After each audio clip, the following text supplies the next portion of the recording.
Hello everybody, so big one for you today. I'm doing my all and best special ranged weapons guide for the ranger class, of course. This is covering ranged weapons that don't use arrows, bullets, or rockets for ammo. So there's quite a few of these actually, and I've covered a few before, but I'm going to cover all the ones that don't use those types of ammo. So first, there are actually two novelty weapons that don't do any damage, don't use any ammo, and as far as I can tell, don't appear to exist on 3DS, but they're on all the other platforms. One of those is, of course, the Slime Gun, and if you actually fire it at an enemy or an NPC, including the dummies, it will inflict them with this little slimed debuff, which basically is just an effect, causes them to drip slime for a while, blue goo.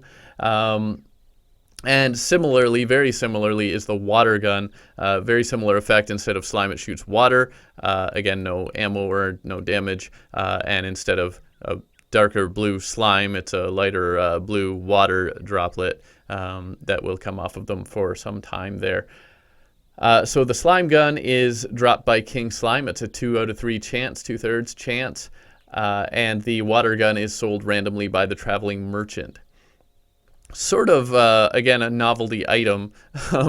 Whether these are really ranged weapons, these first three, is a good question, really, but they're classified as such on the wiki, so I included them. The Confetti Gun is similarly a novelty weapon sold by the Party Girl NPC. Does no damage, fires colorful confetti. Boom. And as you can see, I use it, it's gone normally, just as it produces an explosion of confetti. Again, uses no ammo, but is normally used up. If you have some ammo usage, ammo conservation bonuses, it is actually possible to not use it if you have the ability to, the likelihood of consuming ammo sufficiently low. Anyway, that's the first three, and those are just novelty items. The rest are sort of weapons. Most of them are, in fact, weapons. The flare gun, you can debate that one amongst yourselves. And again, I'm just doing the pre-hard mode ones first. I'll get to the bigger, better hard mode and exclusive ones later.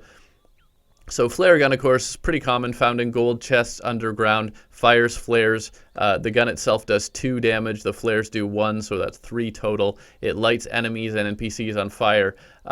It can actually do a lot more damage on mobile, and that probably includes 3DS as well, because it lights people on fire. And while on other platforms you can see there's a certain damage inflicted by the on fire, on mobile it's actually a percentage based on the enemy's health. So against bosses, which of course have high health, it'll actually do a percentage and actually can end up doing a lot of damage, the wiki tells me anyway. I haven't really played on mobile a lot, so I can't tell you, but that's what it says. It can actually do a lot of damage to bosses and stuff because of that percentage rather than specific damage there. On mobile and probably on 3DS only. The shots do pierce, as you can see, so they will go through enemies, and they do light enemies on fire, which can also make it a little bit useful.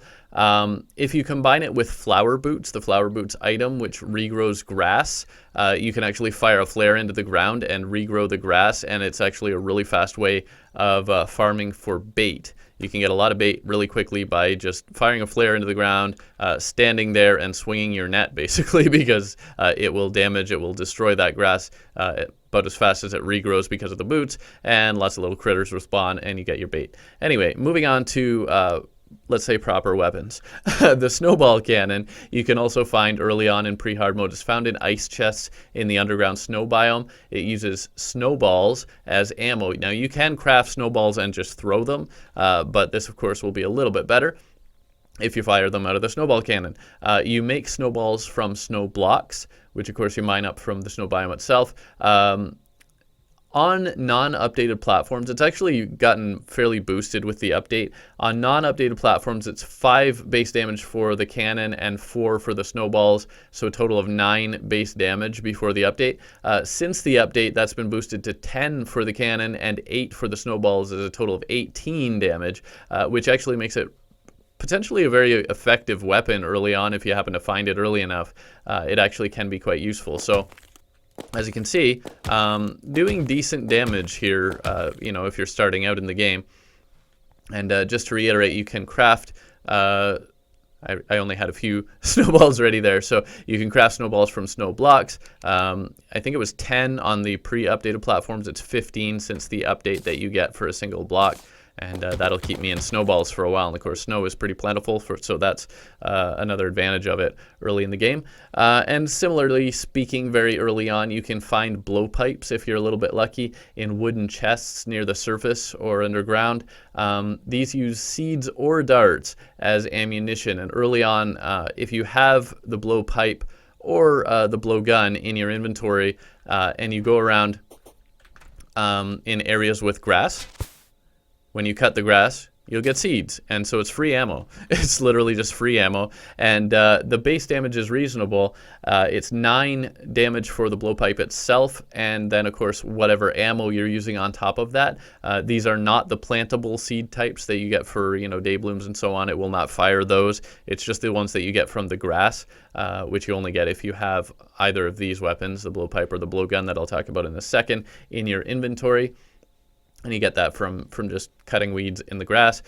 So the seeds, those seeds themselves are 1 damage before the update and 3 damage since. So it's 10 to 12 damage if you're using seeds. And there you go. Reasonably effective. And the blowgun is basically just an upgrade from that you can get from the Witch Doctor a little later on. As you can see, more damage, same idea, it's just sold by the Witch Doctor, and it does 27 damage before the update and actually was reduced slightly to 25 damage since, although the wiki was a little unclear. It could be the other way around. I think, yeah, this does say 27, so I think it was the other way around. That is 25 before the update and 27 since, and that was probably just a mistake there. But both of these also can be used with darts, and that's actually important and potentially makes these a fair bit more useful early in the game. There's only one type of dart that you can craft on all platforms and in pre-hard mode, and that is the poison darts, which are crafted from stingers. So I got a stinger here. And as you can see, 1 stinger equals 100 poison darts. One of the dart types, I'm not sure, I think it was this one, only gives you 50 on the pre-updated platforms. But if I swap that in, and I assume it's going to use the ammo slots first, that does a fair bit more damage. And also it inflicts that poison debuff, which you can see taking additional damage from those dummies. So poison darts do 10 base damage. There are other dart types on the updated platforms that you can get in hard mode. I'll get to that later because there are a couple other weapons that you can get on the updated platforms only, in hard mode only. So I'll talk about those when I get that far. For now, moving right along, the Sandgun. This was one that I personally used fairly early on. It fires any type of sand. It is crafted from illegal gun parts, so you do need your arms dealer to get this. And at night, he will sell you the illegal gun parts. So you'll need the illegal gun parts, 10 antlion mandibles from the desert, and 5 topaz gems. And you'll make that at your furnace. Wiki says 29 base damage. I'm seeing 30 here. Maybe that's a little confusion as well because the sand actually reduces the damage by 1, so it reduces it either to 29 or 28. And it will fire any type of sand: regular sand, ebon sand, crim sand, pearl sand. And yeah, it does 28 or 29 damage. And the hilarious thing about this, and why it's actually banned on some online servers, is that the ammo conservation buffs, whether it's your armor, potions, etc., that reduce your ammo usage, will actually allow you to make more sand than you use. So you can actually use this to produce sand, which, hey, if you craft like a lot of potions or you need a lot of glass for some reason, can actually come in very handy. But think about it, if you have like a 3/4 chance not to consume ammo, you're going to get 4 shots for every 1 that you use, so you're literally like creating a bunch of extra sand. So that's just another use for it, but it's actually a reasonable weapon early on as well. And the harpoon you can get, of course, when you defeat the, well, actually just when you fight the goblin army, which of course you need to smash at least one Shadow Orb or Crimson Heart, and you need at least 200 health before the Goblin Army will come. It's a 1 in 200 chance that any Goblin Army, almost any Goblin Army enemy will drop this, but you know, 1 in 200 sounds rare, except that you're fighting like hordes and hordes of goblins, so it's actually pretty common. Does 25 base damage. There you go. And it basically acts the same as a launched flail. It just happens to do ranged damage. And so it can be boosted by ranged armor sets and so on. And it auto fires, which can actually make it... The time for that auto fire depends on the distance. So if you are very, very close, you can actually do more damage. And the other way that you can do more damage is to fire it over top and pull it through a crowd of enemies or an enemy that has multiple segments and so on, because it can pierce on that return journey. It does not on the way out. So that's two different ways that you can do extra damage with that. And depending on what type of enemy you're fighting, like the Eater of Worlds, this is great against. And yeah, actually, probably the most technically powerful ranged weapon per shot, at least, and probably not even just per shot, in pre-hard mode is the Star Cannon. It is crafted from a mini shark, which of course you'll need to buy from your arms dealer, plus 20 meteorite bars, so you'll need to farm your meteorite, and 5 fallen stars at the anvil. It uses fallen stars as ammo, does 55 base damage before the update, 57 since. Let's see if that one's accurate. No, this says 55. That might be the other way around too. I don't know. And like the Sandgun, the stars actually reduce the damage by 1. So still, it's a lot of damage. A lot of damage per shot, and it's piercing. I believe it's infinite piercing. You'll notice it doesn't necessarily fly perfectly straight all the time, I don't think. No, it seems to. I don't know. First couple shots didn't. But it does a lot of damage, and it pierces, so it can hit multiple enemies as well.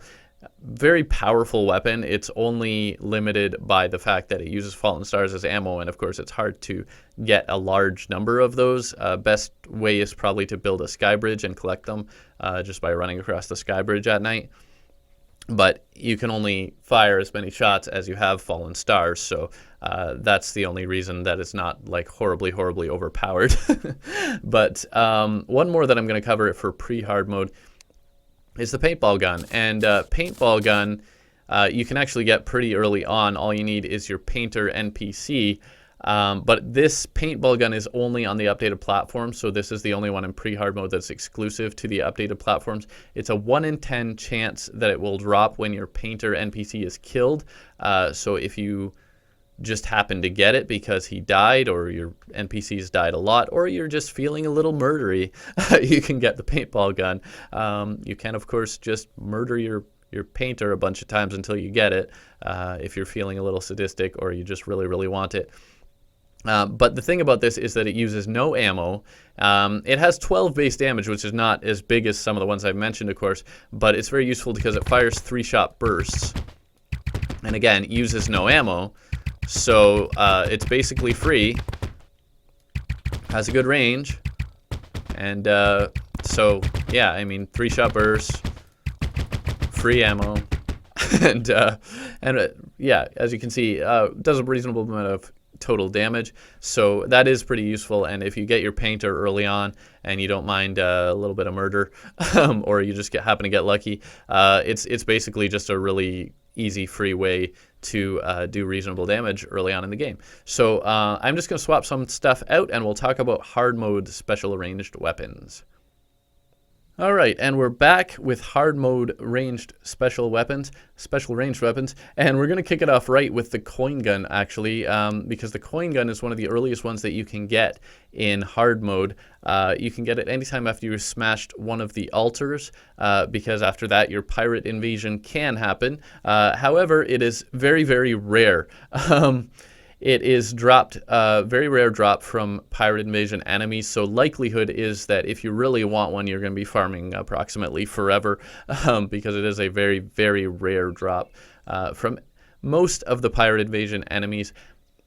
It uses coins as ammunition, with higher coin value becoming higher damage. The gun itself technically does no damage. It's the coins that do the damage, but they count as range damage, so here we are. Copper coins do 25 damage and have 1 velocity with this weapon. Silver do 50 damage and 2 velocity. Gold 100 damage and 3 velocity. And platinum 200 damage and 4 velocity. Ammo conservation boosts, buffs, and so on do work, so you can use less coins. It's obviously a very expensive weapon to use and a very rare one to get. It is technically more efficient to use cheaper coins because 1 platinum coin is 1,000,000 copper coins. So even though platinum coins do a lot more damage, you know, unless you really need to do that much damage, it's going to be cheaper to use stacks of cheaper coins. But let's go ahead and show you. You can see this is just silver coins there, and it gets some, got a crit there. Now, I'm going to show you how this works. Is it actually uses the coins that are in your regular inventory and then goes to your coin slots. So how you order these matters. It will start at the top left and work to the bottom right. So I put some silver coins in first just to do a quick demonstration. And you can see when I get down to my copper coins there, those do a little less. Back to the silver coins, those are back to, you know, that 50 range. Gold, around 100. And platinum, bam, we're hitting them hard now. So if you're willing to farm for platinum coins or cheat to get platinum coins or whatever you're going to do, obviously it can do incredibly massive damage per second. But even with copper coins, it actually does quite a lot of damage. So I'm going to show you a little more about that later. But for now, we're going to move on to the Flamethrower.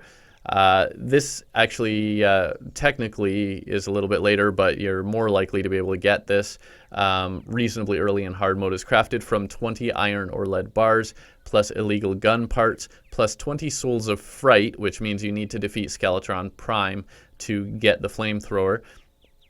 And you will also need to make it at your hard mode anvil, so you'll need a mithril or orichalcum anvil to make the Flamethrower. It uses gel for ammunition, does 27 base range damage, does pierce through enemies, and lights them on fire as well.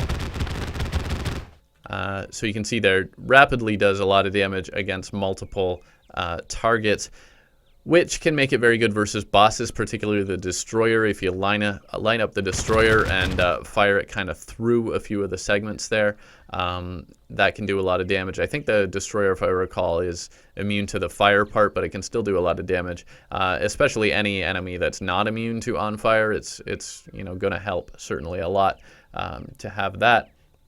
And you can kind of swing it around and, you know, cover a whole area with that pretty quickly.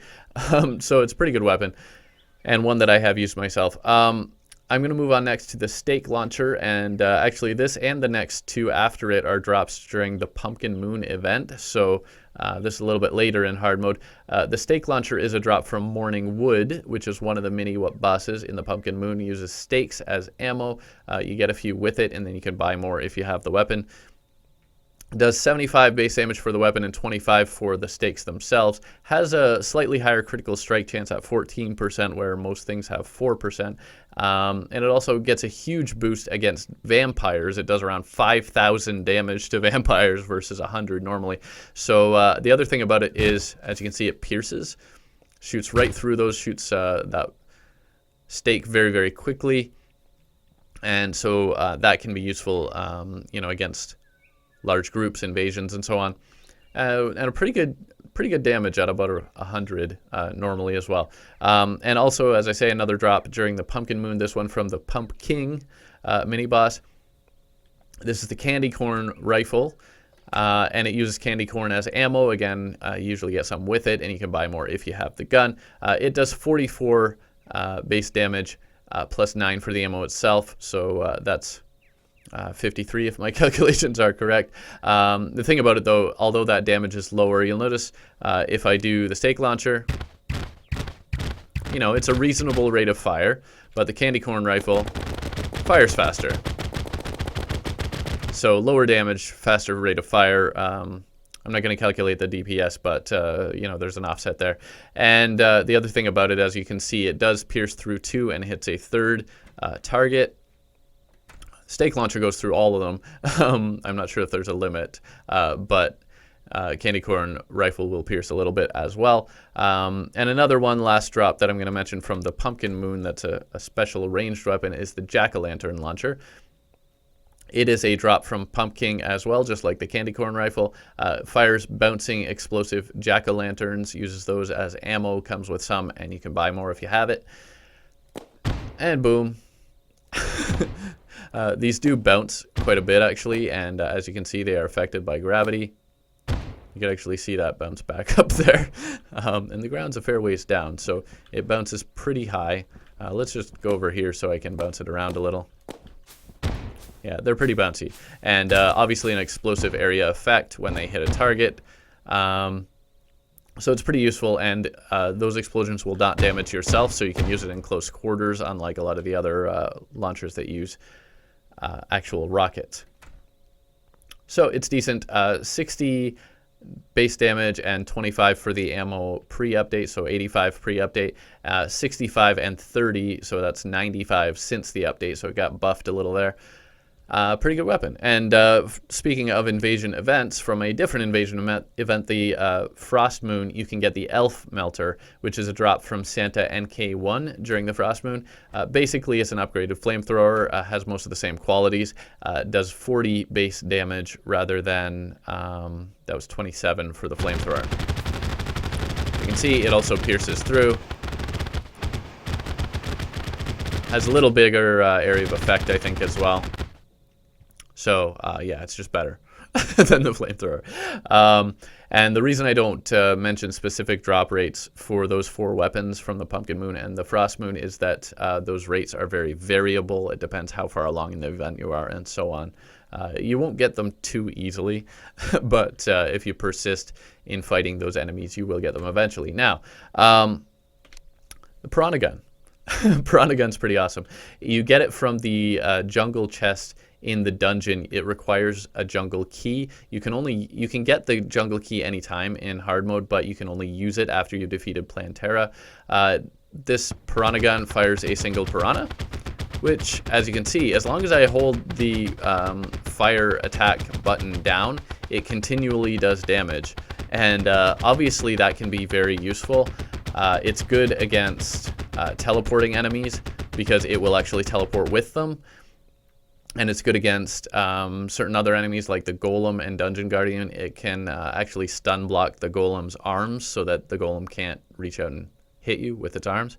So it's very good there. It's also good against the Dungeon Guardian because the Dungeon Guardian will fly around, but it'll still be stuck to it. And it also allows you to dodge while it's doing that continual damage. I can run around and do other stuff. And so it's very useful that way. Only the first enemy has to be line of sight. You do need line of sight to your first enemy, but it will actually, when that enemy dies, it will continue to home in and hit other enemies. So it does 43 base damage before the update and 45 base damage since the update. Oh, sorry, that's the wrong one. It does 33 base damage before the update and 38 base damage since. Now that's obviously like for each tick, and it's doing a lot of those. So actually it's very, very high damage and very useful. I'm going to spawn a couple of enemies here just to show you this effect of... So you do have to hit your enemy, though. That's the thing. But if I hit this shark, and that dies, and then it flies right over and kills that mimic, and it flies very quickly, so hit something that's easy to hit first, I guess, is the moral of the story there, and it will do a ton of damage. Next one that I am going to talk about is the Stinger. Now, this is a 1 in 8 chance to be dropped by the Golem. It auto-fires Stinger bolts.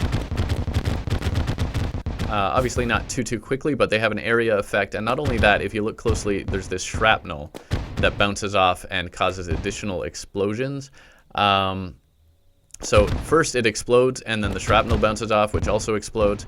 And so the area effect quality of this is pretty serious, and if you aim it right, you can get a whole bunch of targets and do a whole bunch of hits. So this is the one that is 43 base damage pre-update and 45 base damage since the update. And of course, the explosion itself and the shrapnel do additional damage on top of that. So one sec, I'll be right back. There's a few more that are only on the updated platforms and only in hard mode, and I'm going to cover those last. And then I'll show you a little boss fight against the Eye of Cthulhu, just for fun. One sec. Alright, so there are just 4 weapons, 4 special ranged weapons, that are exclusive to the updated platforms and hard mode. There is, of course, the Paintball Gun I covered previously in pre-hard mode that's exclusive to the updates, but in hard mode, there are 4. One is the Toxicarp, which is a 1 in 200 chance from fishing in the corruption. It fires poisonous greenish bubbles and does 43 base damage, does not require any ammo. So that's that. As you can see, the bubbles kind of spread out. The other thing is that they rise, so if you fire one down, it's going to come up. Supposed to. Yeah, there it is. It took a second there because I fired it way down. But yeah, they rise after a little while and start floating upward. As you can see, they inflict poison on your enemies as well. So it's a good one, you know, if you get it early on. Again, it's 1 in 200 chance from fishing in the corruption in hard mode. So that's not too bad. You may just happen to get it. I actually happen to get, if I recall, a few of these. So it depends on your luck. But if you get it, it's a reasonable weapon early in hard mode and free ammo. So that's always good too. So I did mention that there's a couple of dart-based weapons in hard mode. Those are both exclusive to the updated platforms. And it actually depends. You will get one of them generally in your world. Because one is in Corruption Worlds and one is in Crimson Worlds. So the Dart Pistol is in Crimson Worlds. It's a 1 in 5 chance to drop from Crimson Mimics. And like the Blowgun and the Blowpipe in Pre-Hard Mode, it will fire either darts or seeds. At this point, you're probably going to want to use darts. I don't think with the Dart Pistol and Dart Rifle, I'll talk about it in a second, they do not drop seeds when you're just running around you know, smashing grass, so to speak, but they can still fire them. Because at this point, you probably don't want to just use seeds. The Dark Pistol fires darts and seeds, has a fast 21 use time and 28 base damage. So there you go. Actually, yeah, I kind of meant to swap those darts out, but that does kind of show you the overall effect. So 28 base damage plus whatever ammo you're using. So this is 10 for those poison darts, I believe it was. And yeah, so it's a decent weapon early on and fires reasonably quickly, auto fires as you can see. And that's the advantage of the Dart Pistol. Now if you're in a Corruption world, you'll instead get the Dart Rifle, which has a higher base damage and a slower speed, but otherwise it's same idea. 1 in 5 drops from Corruption Mimics, fires darts and seeds, has a 37 use time and 52 base damage. So it is also auto fire, but fires much slower. Does more damage per shot, fires slower. So it's kind of a trade-off. Either one will ultimately work. There are, as I mentioned as well, though, some special darts that you can make in hard mode since the update. And those go nicely with, of course, these weapons. So there's cursed darts or cursed darts, if you prefer, from Cursed Flames. They do 9 damage and inflict the Cursed Inferno debuff. So that's right here, and we'll just, there we go. You don't need to be at a crafting station to make these, so it's just 100 from one of those, and we'll swap those in place of the poison darts, and yeah, those are 9 base damage and do the, there you go, the Inferno, the Cursed Inferno, whatever you want to call it, a little more powerful than the poison, obviously. I think that lasts a little longer, but also works against ones that are immune to poison, but not to that. And I would say in a Crimson world, you're probably a little better off because you'll get instead Ichor, of course. And I've had some debate on the pronunciation of that as well. But again, it's 100 for one of those. And you can craft, you can then swap that in. And of course, you don't see that here. That's interesting. I don't recall it doing that with the other ones. Yeah, huh. And I didn't even see that mentioned on the wiki, but it seems to do a little spread shot with that, as well as inflict the Ichor debuff. So that's going to be very useful, actually. And last but not least, the crystal shards will allow you to create crystal darts. And these actually have a higher base damage than the other ones. The Ichor there is a 10 base damage. The other one was 9. So you can see 10 for that, 10 for that, 9 for that for whatever reason. Doesn't seem fair really. But these do 15 base damage for the darts themselves. And these, as you can see, have a piercing effect, which I don't believe was the case with the other ones.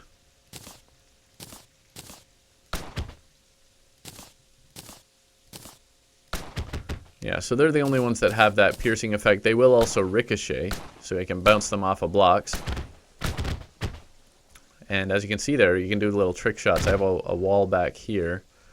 I think I just happened to hit that, actually. It was just one little block. But it bounced off and came back, so you can do that kind of thing as well.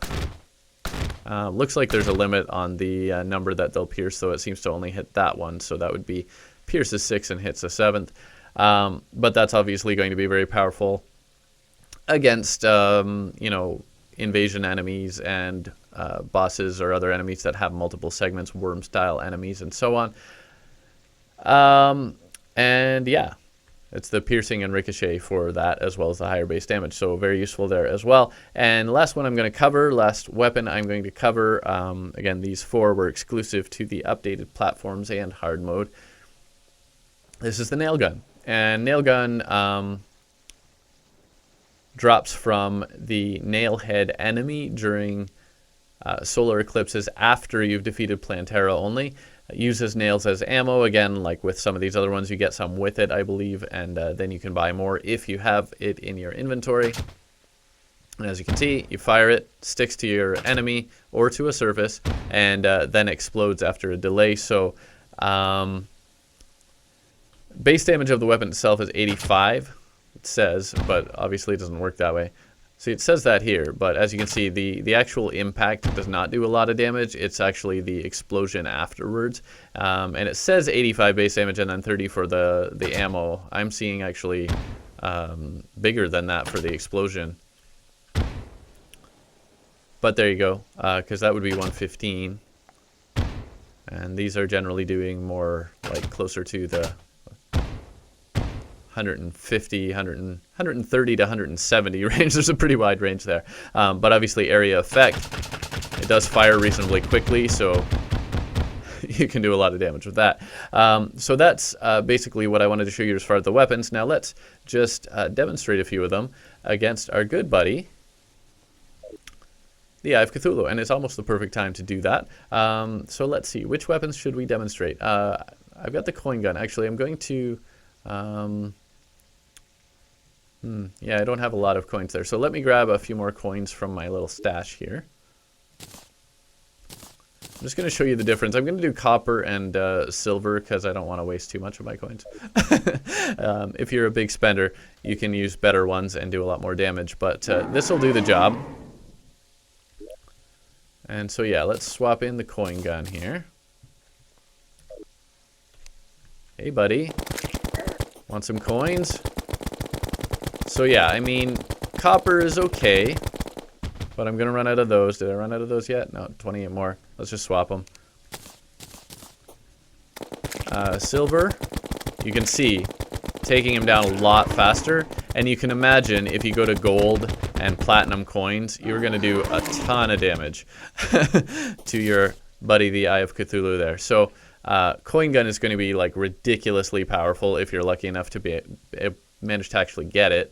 Yeah, you know what? I'm going to put in the flamethrower and let's do the dart rifle. Yeah, jack-o'-lantern launcher is going to be hard to hit him with, so let's do these ones. And maybe we'll even throw that in. So I'm just going to do a bunch of them. Toxicarp. This will actually be good because he flies, and it actually flies upwards. But as you can see, it's not like a super powerful weapon. So let's swap to the flamethrower. Oops. Did I just lose him? Are you still here, buddy? There you are. See, flamethrower is actually reasonably powerful. Early hard mode weapon. Dart rifle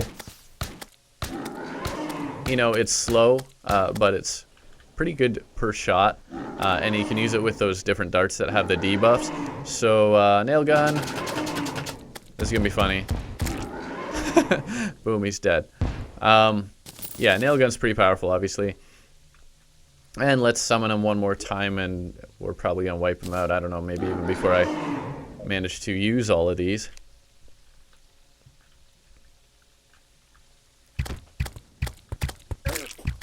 Yeah, that's doing good, good damage by the stake launcher there. The elf melter. Yeah, lots of damage there. Piranha gun. Again, lots of damage. Stinger. And last but not least, let's do the candy corn rifle. And he's dead. So actually, a lot of these are, you know, reasonably powerful. They all have particular uses in particular situations. So hope you like the video, the demonstration. Hope that helps you out. And let me know what you think. Please subscribe if you haven't already, and I'll see you next time. Bye for now.